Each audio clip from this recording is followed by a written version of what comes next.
Hey WordPress devs, if you're tired of sluggish builds, outdated image processing, or wrestling with Gutenberg blocks, I've got game-changing news.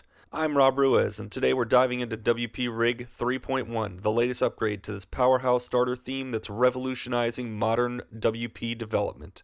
We'll demo the top new features live, blistering performance boosts, seamless block building, and CLI magic that saves you hours. Whether you're a seasoned pro or just dipping into WP Rig, stick around. You'll walk away ready to supercharge your next project. Let's jump in. Now here you'll see I have a brand new WordPress environment set up using local WP. We've got the regular 2025 starter theme showing here. So this is a brand new environment. I haven't done anything except for set up the environment, and that's it. And over here on the right, we're using PHP Storm. It's my editor of choice, and I've already got the directory set to the themes directory for my local project. This is where I'm going to clone in the repo.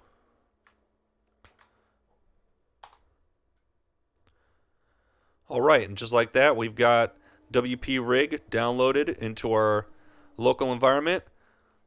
Just going to CD into WP Rig now, and we're just going to run the rig init.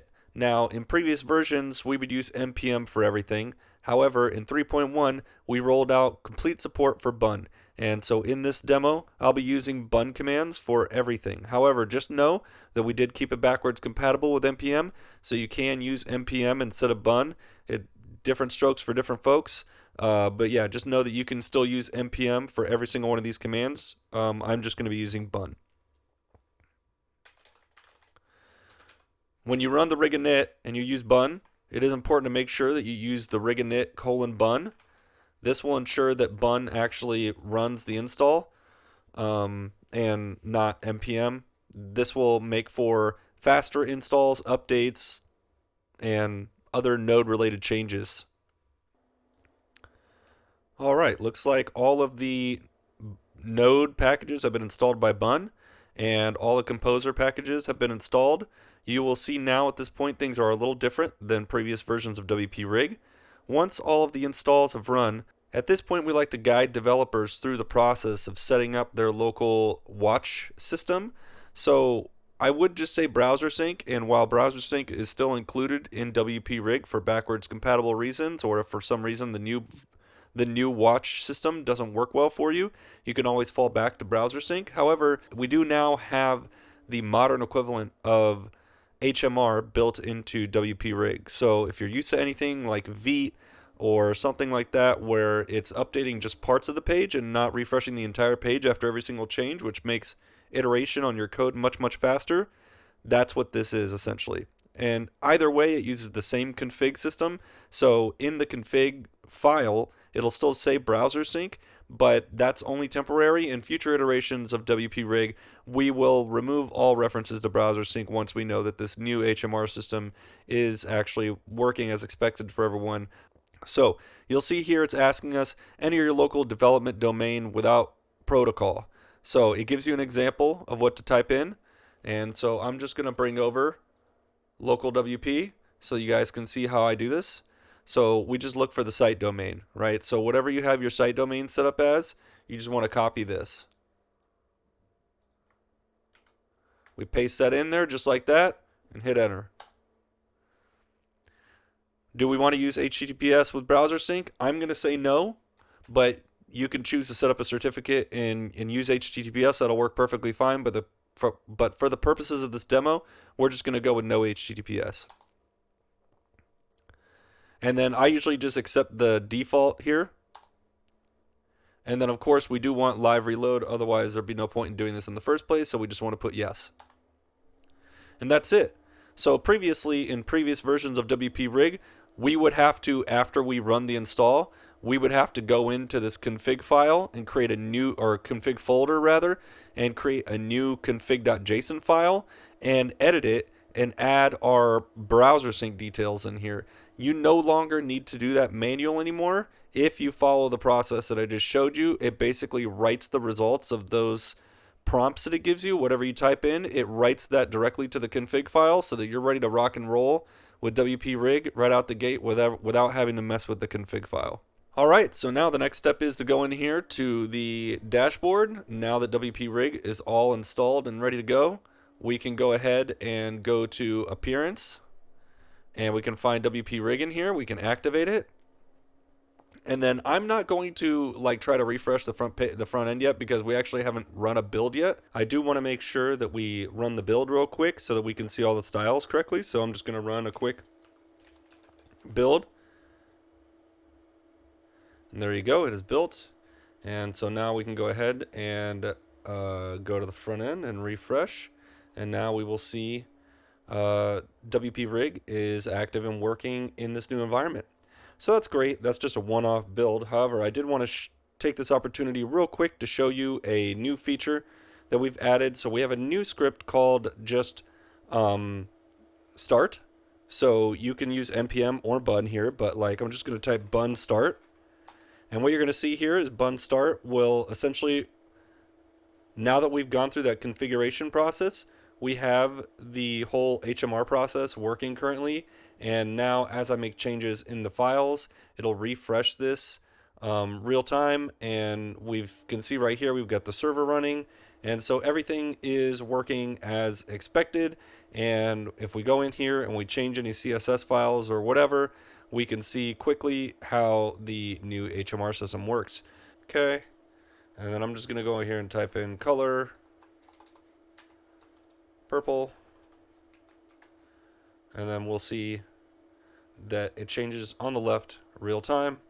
So if I change it to green, you can see it'll change real time on the left. If I change it back, let's do something a little louder. And there you go. Everything just changes real time for us as we would expect, just like it did with Browser Sync before, except we don't have to refresh the whole page. It refreshes everything on the left. Now, I am on a Windows machine, so things do run a little slower on Windows. If you really want the fastest experience possible, you should be using an M-Series MacBook to do all of your theme development on, and I can promise you on those types of machines, the system will run much, much faster. All right, speaking of faster, let's go ahead and talk about what changed in this version of WP Rig that makes things so much faster. So if you go into the package.json for WP Rig now, you'll notice that the word gulp is not present anywhere in this package.json, and that's because we are no longer using gulp in WP Rig as of version 3.1. We're not using it for anything. In the previous version of WP Rig version 3, we stopped using gulp for running all of our JavaScript and CSS compilation, but we were still using it for image processing and the bundling process and some other stuff. We have now completely replaced all of those other systems with custom systems, and it allows esbuild to perform everything much, much, much, much faster. All right, I'll just take this opportunity real quick to remind everybody that as terms of image processing goes, we are no longer running the image processing during the start command, or if you still want to use the run dev command. None of those will process your images anymore. That we made that decision so that we can speed up the actual server environment, and we just through research found that people don't often want images processed during the regular watch process. So the way this works now is you have a standalone images command that you can run to convert all of your images. So we now use a library called Sharp instead of ImageBin that will minify and pre-process all of your PNGs, JPEGs, and also convert them to WebP.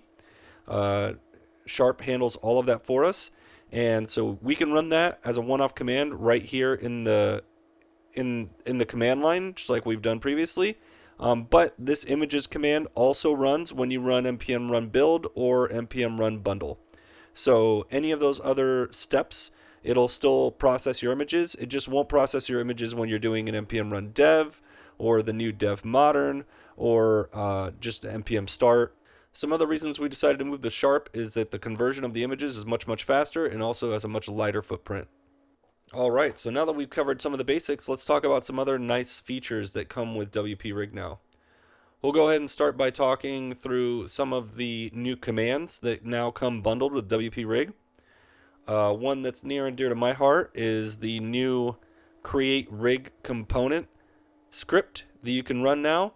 So previously, if you wanted to create a new component in WP Rig, you would have to dive into the Inc directory and you would have to like manually create a new directory in here and then create a new file in the directory called component.php, and then you'd have to go into the theme PHP file and you have to scroll down to this method down here all the way at the bottom, and you have to add your new component into this giant components array so that when WordPress runs your theme, it picks up that new component. And we no longer need to do any of that anymore. And I'll go ahead and demonstrate that right now with this new script. So I'm just going to go ahead and run bun run create rig component. And then I'm going to give my component a name. So this name is going to be, we'll just call it icons, since WP Rig doesn't come with like an icon library. So often themes do require an icon library, or it's nice to have one bundled with your theme. And so we'll just go ahead and create a new rig component called icons. And now you can see, just like that, our icons component has been added down here in theme.php. And if we go up into our Inc directory, we'll find icons component. You can see it's red because I haven't added it in Git yet. And you can see the component is completely fleshed out with a bunch of common things that components usually require, and you don't have to write any of this from scratch. So now we can go ahead and write our hooks in here, whatever it would take for us to add our icon library, and we're off to the races. So just another quality of life improvement for theme developers that use WP Rig. And then while we're at it, let's just go ahead and go back to the package.json. This is a good place to go find all of the scripts that you can run in WP Rig. And I'm just going to talk through some of these real quick and demonstrate whatever makes sense. We'll go ahead and start with the childify command. So this command is really nice. As of WP Rig 3.1, you can now use WP Rig as a child theme for another theme. This wasn't possible before. If you saw previous documentation about WP Rig, it would specifically tell you that WP Rig is only to be used for creating parent themes and not child themes. That is no longer the case. We found that it is quite common for people, when they create a child theme of another theme, that they often need some kind of build process for that child theme. Since WP Rig already has a build process built into it, we figure, why not be able to use WP Rig for your child themes as well. So basically what this does, you end up cloning the regular WP Rig, and the initial assumption is that you're going to make a regular parent theme. However, this new node script that we created essentially converts the core regular WP Rig into a child theme scenario, which essentially strips out a lot of functionality from WP Rig that isn't necessary in a child theme situation, because you're relying on a parent theme to take care of some of those other considerations. So let's just go ahead and run this command real quick, and I'll kind of demonstrate what it does. So again, we'll use bun run childify, and then it's going to prompt us for a bunch of input, because it needs this input to properly set up the child theme. The first thing it's going to ask is, do you want to modify all these files that are in place and create a backup? Obviously, we do want WP Rig to modify a bunch of our existing files. So the answer is yes. This is just a safeguard, just in case you don't know what you're doing. It's giving you basically a warning that says it's getting ready to change a bunch of files. So if you don't want it to change a bunch of files for you, here's your exit. We're just going to say yes. Then it's going to ask us, what is the name of the parent theme that we want for this child theme? So in this case, we know we already have 2025 installed in this new environment. So I'm just going to type in 2025. And then it asks, do we want it to validate that the parent theme exists? Usually that the answer is yes. And by the way, whichever letter is capital in the options that it gives you for what to type in, that's the default. So since Y is capital here, then if I just hit enter, it's going to give me Y, which is yes. And so it did run that, and it checked to make sure 2025 is in here, which obviously it is. If we go up here and we look, you can see right here it says 2025. And so now it has changed a bunch of files in our theme to basically make it a child theme of 2025. And if we go in here and we look, you'll see it says template 2025 in the style.css.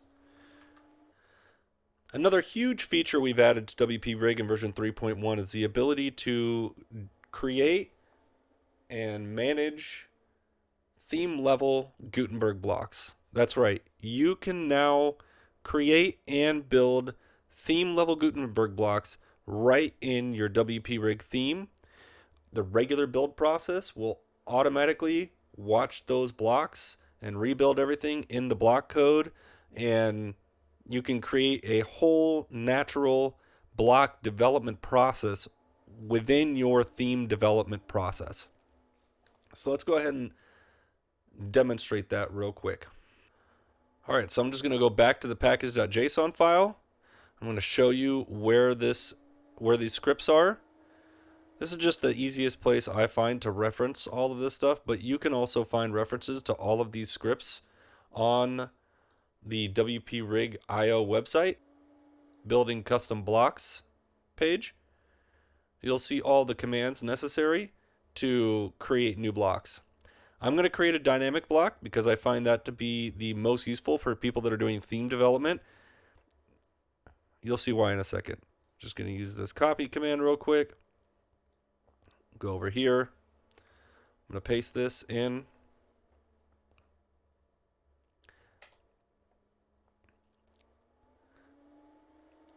And then just like that, we've created a new block for testimonials. This is just an example. You can make any kind of block. But now if we go look in WP Rig under assets, we should have a new directory in here called blocks, which we do, and then a new directory in there called testimonial. And then this uses the regular @WordPress create block package under the hood. And so the development process for creating custom blocks in WP Rig follows the same development process that is prescribed by standard automatic Gutenberg block development using create block. So now we do need to run our build command again, or I'm just going to run bun start so that we can start the server. That way, if we make any changes, it'll just pick it up. So if we go to the WP admin area here and we go to pages, and then we'll just find our home page and edit this home page. And you can see we just got some standard starter content in here. I'm just going to hit. Okay, well, let's convert this to a block first. And we're just going to type in example block. And you can see it says testimonial right there. Now the reason we had to type in example block is because that's just the boilerplate code, and we haven't actually like gone and edited the code at all. So we could go in here and change that, and we probably should. Okay, so if we go into our blocks source directory and we open up the index.js file, you'll see where we're actually registering the block. So all we need to do is change this example block to testimonials and click save. As you can see down here, it rebuilt our block for us automatically. So now if we refresh the page, and I'm not going to save it because I already saved it, and then I'm just going to hit enter here and create a new block. This time we're going to type in testimonials, and you can see now it's called the right thing. So we can continue to add more and more blocks over time. This blocks directory will fill up with other blocks. And if we run bun start, it'll automatically watch all these blocks and rebuild them all in real time. We created this as a dynamic block. So if we go into our source files, you'll see. So if we go into our block directory, you'll see a render.php file. This render.php file is where we would go to add any content that we wanted. So if we go into this like here, if we just go in here and just say like H4, anything else, and click save,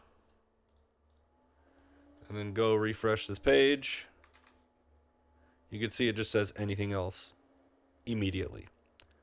That's because it's reading from this PHP file when it renders the block. So you can consider this PHP file as essentially just and like the same as any other PHP file because you have a dynamic block here. So you don't actually have to like compile anything here. It's reading from this real time when it makes requests. And by default, it's doing that on the back end and doing that on the front end too. Because by default, the dynamic block is using, under the hood, if you look in the edit.js file, it's using the server-side render component. So that means that whatever it would show on the front end is what it's going to show in the back end here too. It just does that by default. You can override this, obviously, and like I said, we're using regular Gutenberg block development practices here. So you would and should go into this edit.js file and go in here and add all your inspector controls and like all those other components that normally you would have in a Gutenberg block to give you like the sidebar and whatnot. You would go and make all those changes to your block in here like you normally would if you were creating a Gutenberg block using the create block package as a plugin. All right, that about does it for this little intro of what's new in WP Rig 3.1. I will quickly note that we've made a bunch of other small enhancements in addition to what I've showed off today. There's new WP CLI scripts I didn't cover. There's some other NPM scripts in here that I didn't cover. There's changes to the file structure altogether that are just better developer experience. And we also overhauled the whole like default header and mobile navigation system. So if we go in here now, you can get like a little sneak preview of what that mobile navigation system looks like. And if you remember the old one, you'll remember it slid up from the bottom and it just barely covered up the top or whatever. This has been completely overhauled, so this is a full overlay on top of the other one. And if you have a logo that you put in here, it'll like show the logo here instead of this text. And when you click on these, it'll automatically open them instead of having to click on just the caret. So there's been a bunch of small quality of life improvements to what you get right out of the box with WP Rig. So that's about it. Thanks everybody for watching this quick video on what's new in WP Rig 3.1. I hope everybody enjoys using it. If you have any questions, please feel free to go over to our discussion board on GitHub. I'll quickly show that. If you go to our GitHub repo, github.com/wprig/wprig, we do have a discussions area here where you can come in here and post questions and provide ideas for future enhancements. You could show off things that you built with WP Rig, create polls, so on and so forth. All right. So thank you very much for checking out WP Rig. I hope you use it on one of your future projects, and stay tuned for more exciting enhancements we decide to make to WP Rig in the future. Thank you.